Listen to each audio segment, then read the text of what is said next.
They forced me to sign a $200,000 debt in front of a laughing crowd. What they didn't know is that single signature destroyed their entire empire. The pen was heavier than it looked. It scraped once across the polished oak table before stopping on the promissory note. $200,000. The auction hall in Austin fell into a brittle, unnatural silence. Even the air conditioning seemed to pause, as if the building itself was listening. Aunt Lowell stood over me, tailored suit, expensive cologne, confidence sharpened by years of never being told no. Her breath carried the scent of aged whiskey and entitlement. "You're a veterinarian, aren't you?" she said loudly, making sure the back rows heard every word. "This old piece of meat should suit you just fine. The animal is yours now. So is the debt." Laughter rippled through the crowd. I didn't ask for mercy. I didn't explain myself. I didn't plead. I picked up the pen, met her eyes without blinking, and signed my name in slow, deliberate strokes. That single signature would later dismantle everything she owned. But no one in that room understood it yet. The gavel struck. Final. Irrevocable. I ignored the murmurs behind me. I ignored Lowell already celebrating, clinking glasses with her friends like she'd just closed a profitable deal. Instead, I walked toward the holding pens. My cousin, now rewritten as my male counterpart, Blythe, was already there, phone raised, broadcasting to tens of thousands of followers. "And here she is," he announced with practiced sympathy. "Our family's long-term charity project, finally taking responsibility. Smile, Marin." He shoved the phone toward my face. I walked past him as if he didn't exist. No anger. No tears. Nothing. "I'm Marin Hale. I'm 26 years old. And I'm the only licensed large animal veterinarian in a household that treats living creatures like poker chips. For 10 years, I kept this ranch functioning while the others played ownership from a distance. I knew every fence line. Every water trough. Every bloodline worth protecting. The bull in the pen was listed as Titan. To them, he was an aging liability, graying hide, stiff gait, tired eyes. A joke purchase meant to humiliate me. But I saw what neglect had tried to bury. The breadth of his chest. The clarity in his gaze.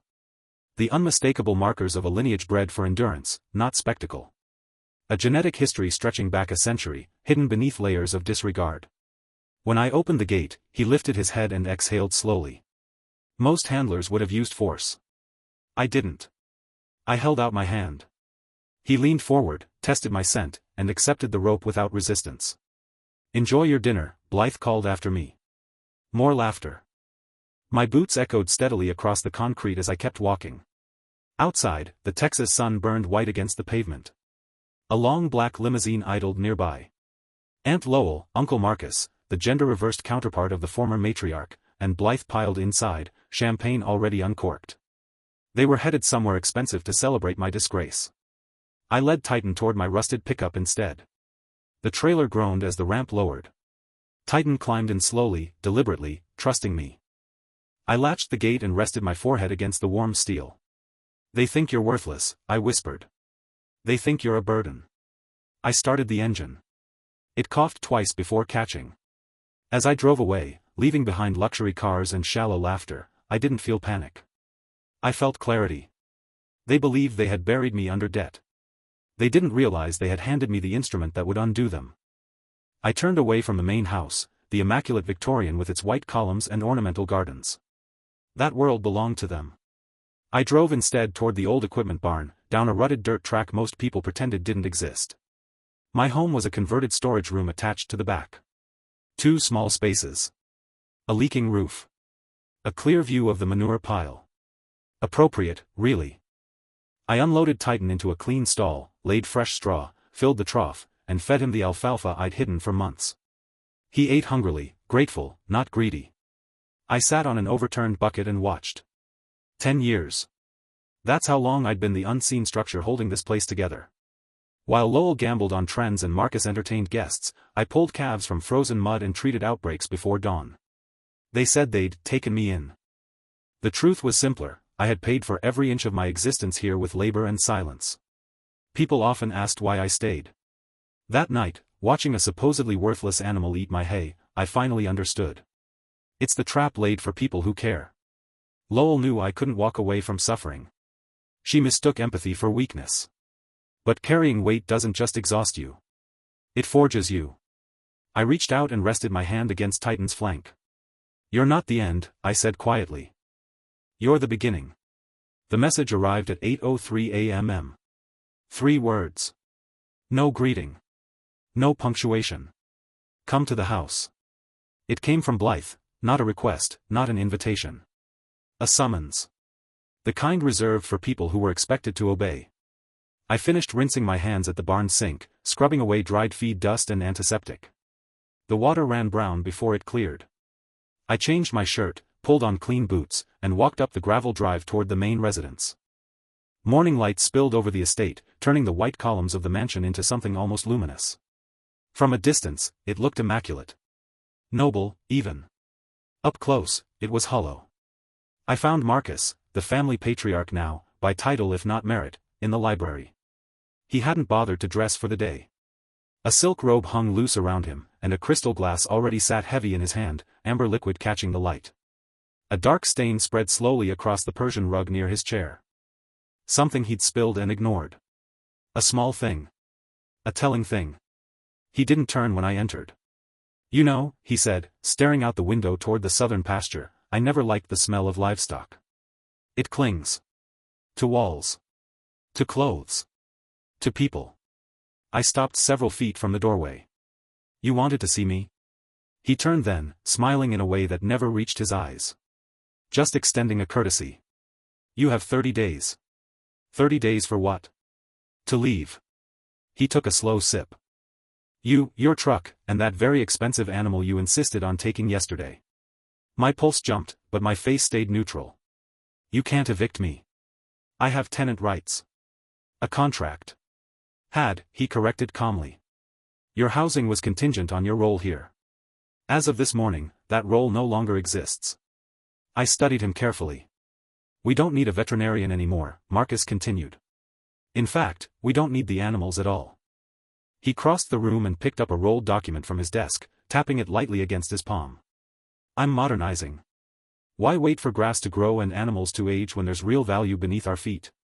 I didn't answer right away. You're selling the herd, I said finally. He laughed. I'm liquidating inefficiencies. And that includes you. He stepped closer, breath heavy with alcohol. You have 30 days to pay off that note you signed. Miss the deadline, and I'll garnish whatever income you scrape together elsewhere. And if that bull is still on my land after that, I'll have it removed. Permanently. I glanced again at the stain on the rug. Then at the document in his hand. Marcus was many things, but subtle wasn't one of them. He only boasted when he thought he was untouchable.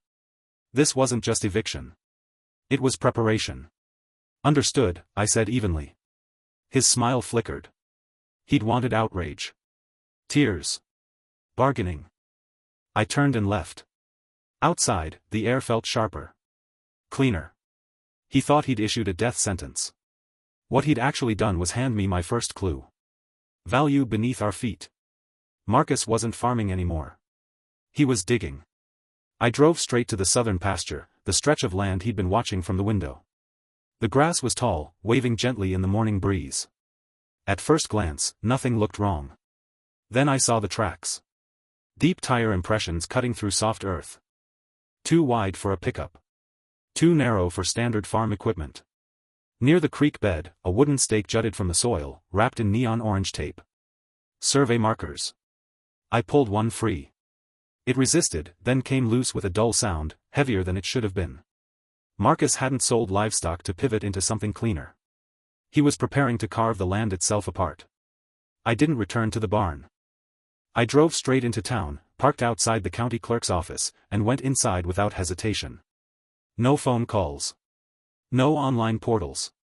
I gave the clerk the parcel number and asked for recent filings. 10 minutes later, I held a certified copy of a document filed 3 days earlier.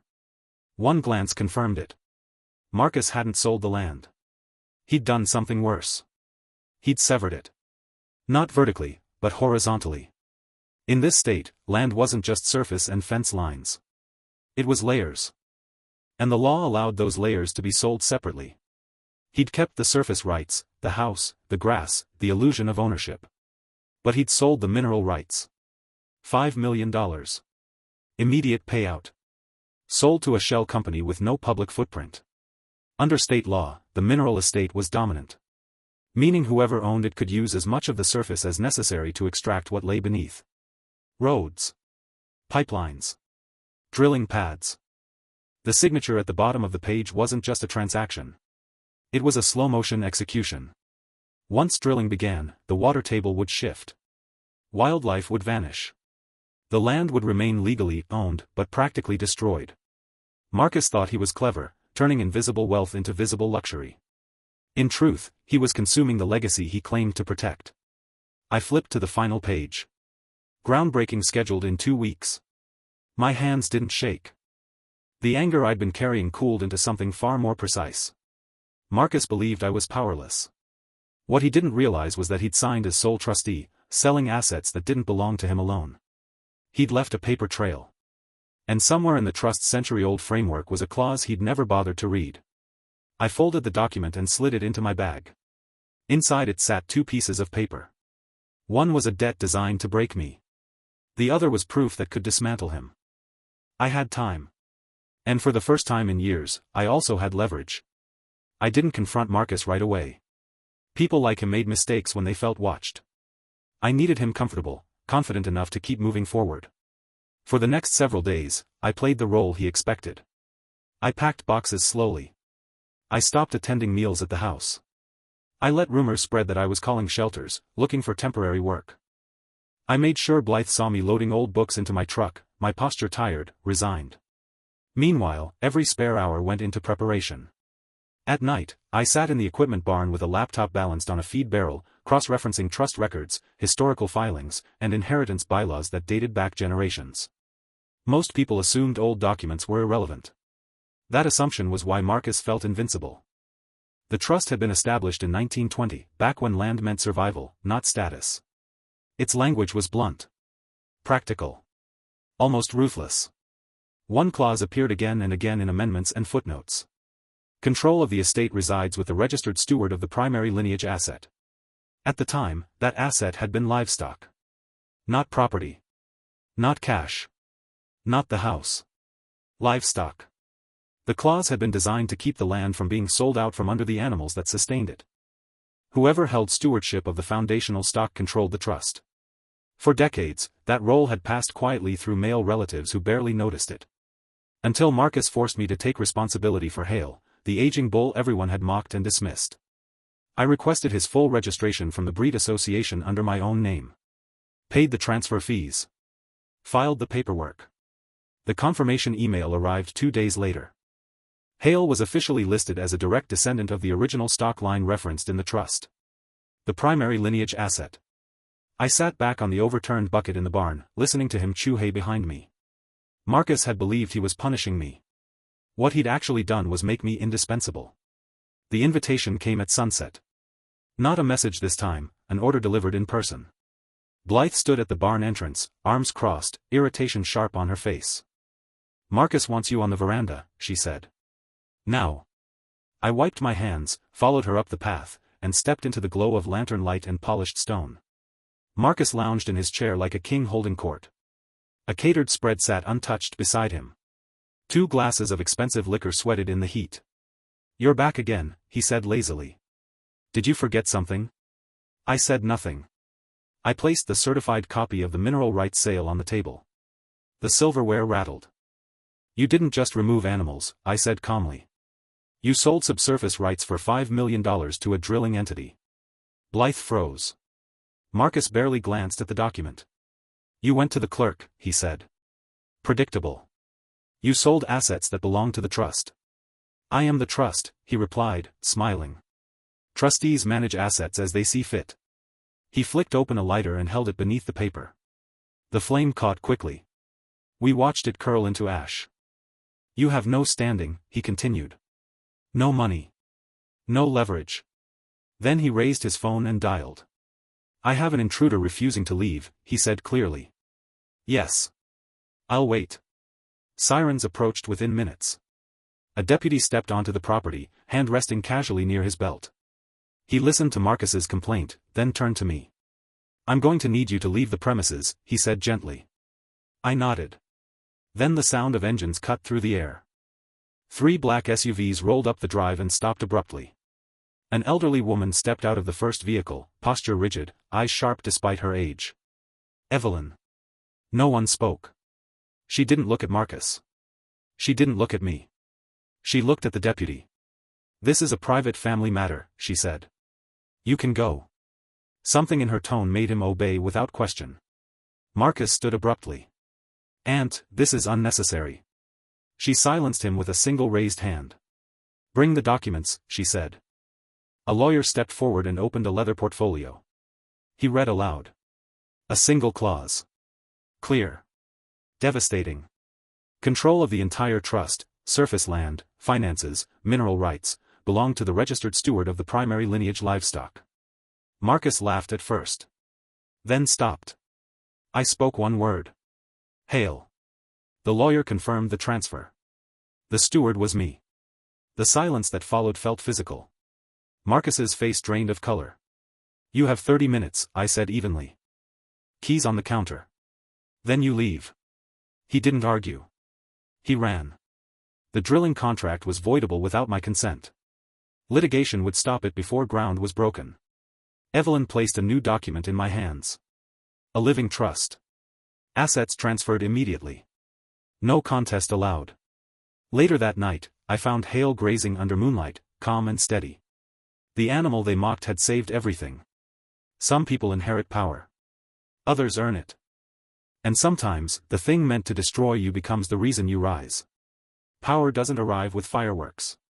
It settles in quietly, like weight on your shoulders. The morning after Marcus fled, the estate felt wrong, too still, like a stage after the actors have left. No laughter echoing from the veranda. No orders barked across the courtyard. Just wind moving through grass that hadn't been trampled by ego for the first time in decades. I didn't celebrate. I walked the land. Every fence line. Every water trough. Every stretch of pasture Marcus had ignored unless it appeared in a photograph. Hale followed at a distance, steady and unbothered, his presence grounding me. He didn't know what had changed. He only knew he wasn't starving anymore. By noon, the calls started. Lawyers. Accountants. Board members I'd never met but who suddenly remembered my name. Most of them sounded confused. A few sounded afraid. The first real confrontation came 3 days later. Marcus didn't come alone. He arrived with attorneys, crisp suits, rehearsed outrage. They marched up the drive like they still owned it, like momentum alone could reverse what had already happened. I met them on the veranda. No raised voice. No threats. Just documents. "You can't do this," Marcus snapped, pacing. "This is theft.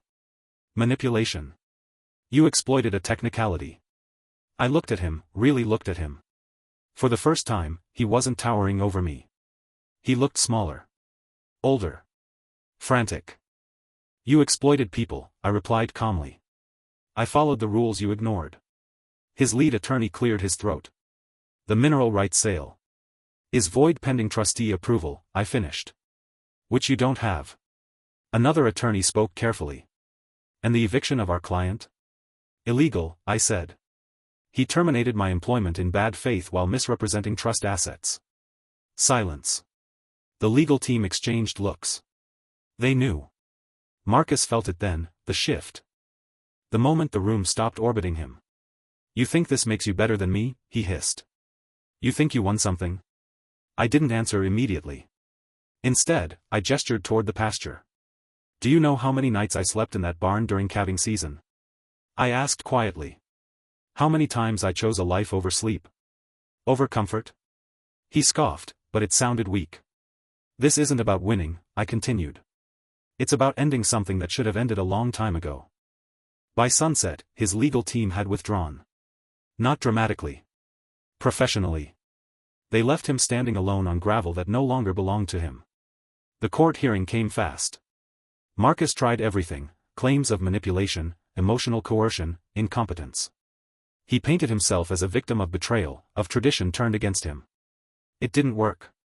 The judge didn't raise his voice. He didn't need to. He simply read the trust language aloud. Clause by clause. When the gavel finally fell, it felt anticlimactic. The drilling contract was suspended indefinitely. Environmental review ordered. Ownership affirmed. I walked out of the courthouse into bright sunlight and felt empty. Not hollow. Finished. That night, I stood in the barn alone.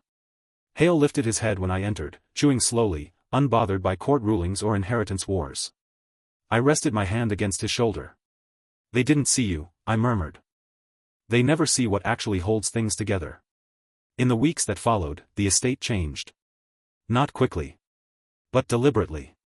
I rehired workers Marcus had fired to cut costs. Restored grazing schedules he'd ignored. Cancelled vanity projects that drained money and gave nothing back. Some family members reached out. Apologies. Explanations. Fear disguised as concern. I listened. I didn't bend. The hardest moment came late one evening, when I found a box left at the gate. Inside were old photographs. Marcus as a child. The land before fences rusted. Hale's lineage, strong, proud, unbroken. A note lay on top. You didn't have to ruin me. I folded it once and set it aside. He'd ruined himself long before I ever signed my name. As the seasons shifted, the land responded. Grass thickened. Water returned to creeks that had been neglected. The animals calmed, like they sensed stability had come back. And me? I slept better. Not because I had power. But because I no longer carried someone else's burden disguised as obligation. The thing Marcus never understood was this.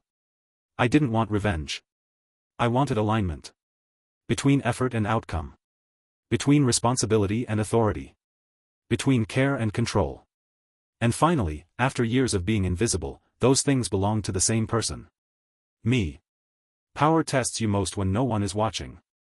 After the court ruling, after the lawyers retreated and Marcus's name stopped appearing in urgent emails, a quieter challenge emerged, one without villains, without an obvious enemy. Responsibility.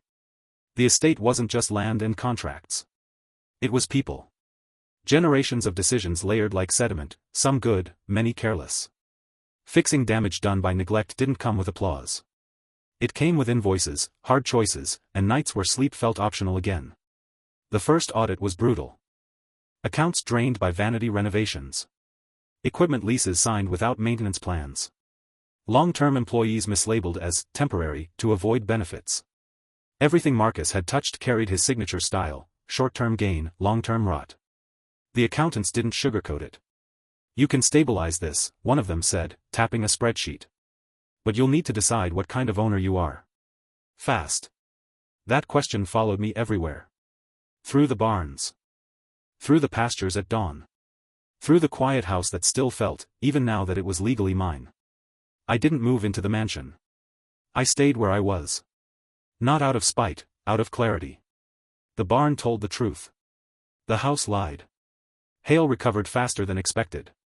His appetite returned fully, his coat darkened, his movement steadier with each passing week. A livestock geneticist from New Mexico came to evaluate him, skeptical until the blood work confirmed what I already knew. This animal shouldn't exist in this condition, she said, stunned. If he'd been managed correctly his whole life. He wasn't, I replied. But he's here now. Word spread quietly. Not gossip, interest. Breeders called. Universities. Conservation programs. They didn't ask about Marcus. They asked about Hale. About the lineage. About whether I'd consider controlled breeding, preservation grants, partnerships. For the first time, people spoke to me as an equal. Not as an accessory to someone else's power. Marcus tried once more. Not through lawyers this time. Through memory. He left a voicemail late one night. Slurred, bitter, trying to sound reflective. You always wanted to be needed, he said. That's why this hurts you more than it hurts me. You took everything because you couldn't stand being irrelevant. I deleted it without replying. Because the truth was simpler. I didn't need him to suffer. I needed him gone. The Trust Council reconvened 2 months later. Eleanor attended via video, sharp as ever. The lawyers outlined the restructuring, environmental protections locked in, mineral rights permanently restricted, conservation easements added to prevent future exploitation. It passed unanimously. Not because they loved me. Because the numbers finally aligned with ethics. After the meeting, Eleanor called privately. You did well, she said. You didn't burn the house down to stay warm. I thought about it, I admitted. She smiled faintly. That's how I know you're ready. The ranch began to heal in ways that weren't measurable on paper. Workers stopped rushing. Animals stopped spooking at shadows. Even the air felt different, less tense, less poisoned by anticipation. I noticed it most in myself. The constant readiness to absorb blame faded. The instinct to apologize for existing softened. One evening, as the sun sank low and the land turned copper and gold, I sat on the fence near Hale's pasture. He stood nearby, massive and calm, watching the horizon like he understood time differently than we did. They used you, I said quietly. They used both of us. Hale snorted, unimpressed by philosophy. I smiled. Justice isn't loud. It doesn't always look like triumph. Sometimes it looks like stability returning after chaos. Like systems finally serving what they were meant to protect. Marcus disappeared from the social circuit. The drilling company quietly withdrew. The estate's name stopped appearing in speculative headlines and started appearing in environmental case studies. People stopped asking what happened. They started asking how. I didn't give speeches. I worked. And in that work, something unexpected happened. I felt free. Not from the land, but with it. The final test came when an offer arrived that would have made Marcus salivate. A development group. Clean branding. Massive payout. Promises of minimal disruption. I read the proposal once. Then declined. Not because it was tempting. But because it wasn't. That night, I slept without dreams. And for the first time in my adult life, I woke up without bracing myself for impact. The weapon they thought they used to destroy me had done the opposite. It revealed who actually belonged here. And who never did. People assume the end of a story sounds like applause. It doesn't. It sounds like quiet. The ranch didn't transform overnight. There was no dramatic ribbon cutting, no glossy article announcing a rebirth. Change happened slowly, the way real healing always does, without witnesses, without permission. I formalized the last documents alone. No advisors. No ceremony. Just my signature, steady, unremarkable, final. The trust was locked. The bylaws amended. Control transferred in a way that could not be undone, challenged, or diluted by sentiment or manipulation. Every loophole Marcus had relied on was sealed with language so dry and precise it bordered on cruel. Cruelty, I learned, is often just clarity applied too late. The final notice was sent to him by registered mail. No explanation. No commentary. Just facts. 30 days had passed. Access revoked. Authority terminated. He never replied. I heard later, secondhand, always secondhand, that he tried to leverage old relationships. That he talked about betrayal, about ungrateful blood, about how power had been stolen from him by someone who didn't understand the responsibility of it. The irony didn't make me laugh. It made me tired. Responsibility isn't inherited. It's carried. Hale became the quiet center of everything. Not a symbol. Not a trophy. A responsibility that demanded consistency. Under proper care, his value tripled, not in money, but in meaning. His genetics were preserved through controlled programs. His presence stabilized the herd in ways no algorithm could predict. Animals respond to certainty. To calm authority. So do people. The workers noticed the shift before anyone else. Paychecks arrived on time. Schedules stopped changing without warning. Repairs were made before things broke. No speeches were required.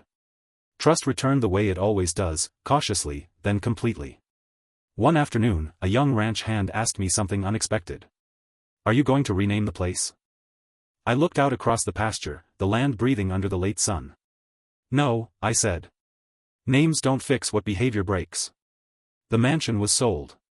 Not to developers. Not to collectors. It became a training center, quiet, practical, purpose-built. The kind of place where people learned instead of performed. Where nobody cared who your last name was, only whether you showed up prepared. I never moved in. Some spaces are better repurposed than reclaimed. As for me, the strangest change wasn't external. It was internal. I stopped explaining myself. I stopped preparing defenses for conversations that hadn't happened yet. Stopped rehearsing justifications for choices that were already sound. Power didn't feel like dominance. It felt like absence. The absence of fear. The absence of manipulation. The absence of noise. 1 year after the auction, I returned to the same building. Different crowd. Different energy. Hale wasn't for sale. He stood calmly in his pen, observed with respect instead of mockery. People asked questions. Took notes. Spoke softly. No one laughed. I stood at the edge, unnoticed, exactly where I preferred to be. The pen. The signature. The debt. They thought it was a punishment. They thought they were forcing me to carry a burden meant to break my spine. They never understood that carrying weight builds strength, if you survive it. I didn't win by destroying anyone. I won by outlasting them. By understanding the system better than they ever bothered to. By reading what they ignored. By respecting what they exploited. Marcus lost everything chasing control. I gained everything by accepting responsibility. Some people inherit power. Others earn it slowly, quietly, while being underestimated. And sometimes, the thing they use to humiliate you. The debt. The burden. The mistake. Becomes the foundation they never saw coming. I still keep the original promissory note. Not framed. Not displayed. Folded. Worn. Real. A reminder that justice doesn't always arrive loudly. Sometimes it arrives as ownership. And sometimes, the one they tried to reduce to nothing becomes the only one left standing. Thank you for watching the video. Don't forget to like and subscribe to the channel. Have a nice day.